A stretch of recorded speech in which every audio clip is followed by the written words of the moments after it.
Hey there everybody and welcome to another Digimon lore video. Now in regards to this particular comment, they're right about the way they describe this. When it comes down to it, Digimon names are not necessarily just their names, it's their speciation. That's why I specifically state whether or not they're part of the Royal Knights or not. For example, the Digmon that is of the Royal Knights is not the Digmon that is of Takatomon.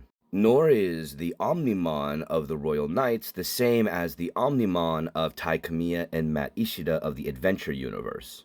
Now, we're going to talk specifically about the Royal Knights. We're not talking about the Olympus 12. Now, each member of the Royal Knights are actually survivors of the First Great Digital War, except for Alphamon and Jessmon. Alphamon and Jessmon were part of the many prophecies told by ancient Wisemon, the original holder of the Akashic Records. Actually, better to be said, the original thief of the Akashic Records.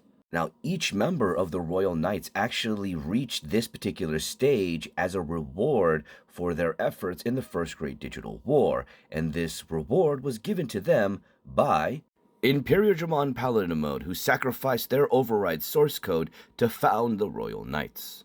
Now, there are many theories surrounding Imperiodramon Paladin Mode. One of the main theories is that Imperiodramon Paladin Mode was fatally wounded within the First Great Digital War, and at its end would grant to the heroes of the First Great Digital War his override source code, or their override source code, to create the Royal Knights in their absence, as they were fading away. Now, amongst the Royal Knights, 3 of them receive the bulk of the override source code. These 3 are Ulforce Vidramon, Omnimon, and Alphamon.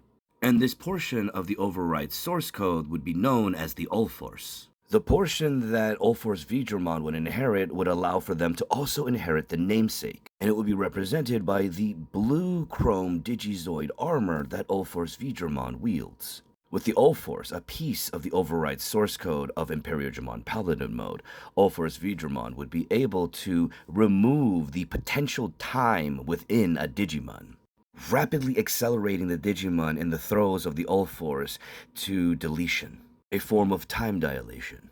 Omnimon, also known as Omegamon, would receive the Omega Inforce, represented by the Sword of Imperiodramon Paladin Mode, the gray sword that is wielded by Omegamon.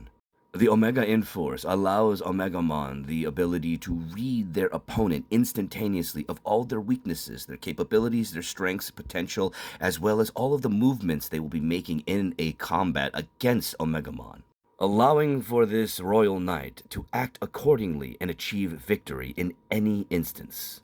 Although there are certain Digimon that are able to circumvent the Omega Inforce, though this list is incredibly small. Alphamon would inherit the Alpha Inforce, which is represented by the gold chrome Digizoid trim on his armor. This would allow for Alphamon to permeate every potential action their opponent would take, compressing that into a singular moment in time that would achieve victory for Alphamon. The All-Force capabilities within these particular Digimon allows for them to have the cheat code of I win.